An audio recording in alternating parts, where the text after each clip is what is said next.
ত্রিপুরায় আইন শাসন নেই, দপ্তরে দপ্তরে চলছে দুর্নীতি, আর সরকার নীরব দর্শক।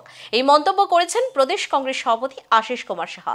তিনি বলেন, রাস্তায় নামবেই সমানভাবে প্রতিবাদ করবই, কারণ এখন আর বিকল্প নেই। গতকাল উত্তর ত্রিপুরার শনিছড়ায় এক শিশুর নৃশংস হত্যাকাণ্ড এবং তার মাকে শিলচরে চিকিৎসাধীন অবস্থায় এই ঘটনা তার মতে রাজ্যে আইন শৃঙ্খলা ব্যবস্থার ভয়াবহ চিত্র।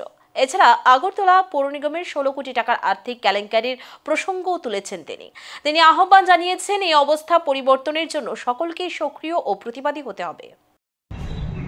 রাজ্যে আইন শৃঙ্খলাজনিত অপরাধ এবং দুর্নীতি সমান্তরালভাবে জাঁকিয়ে বসেছে। প্রতিদিন নারী ঘটিত অপরাধ,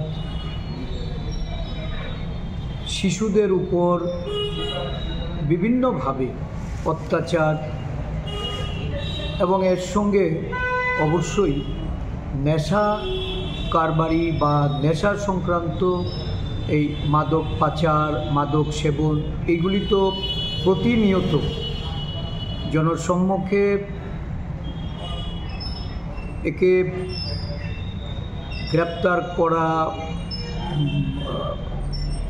গাঁজা ক্ষেত্রে গিয়ে গাঁজা ধ্বংস করা, বিভিন্ন ড্রাগসের যে বারবারন্ত, এগুলি যেমন জনসম্মুখে উঠে আসছে, সাথে সাথে আমরা লক্ষ্য করছি যে বিভিন্ন দপ্তরের দুর্নীতি, এটা সরকারি দপ্তর বলুন,